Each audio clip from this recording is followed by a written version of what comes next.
Hey everybody! Today we're going to learn how to monitor your CPU temperature for free using OpenHardwareMonitor on Windows.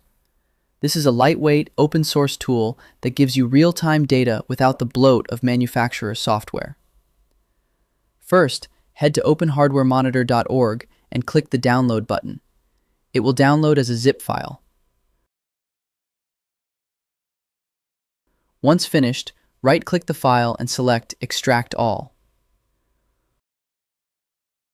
Open the extracted folder. Find the file named OpenHardwareMonitor.exe. Right-click it and select Run as Administrator. This is a mandatory step.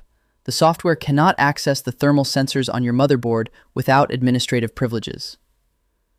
Once the application opens, look for your CPU's name in the list. Here, you will see the real-time temperature for every individual CPU core, along with the CPU package temperature, which represents the overall heat of the chip. If you want to keep an eye on these numbers without the window open, right-click any temperature value and select Show in Tray. This will pin the live temperature directly to your Windows taskbar. And that's it! You are now fully equipped to monitor your system's thermal health. I hope this helps with your current and future projects. Thank you for watching.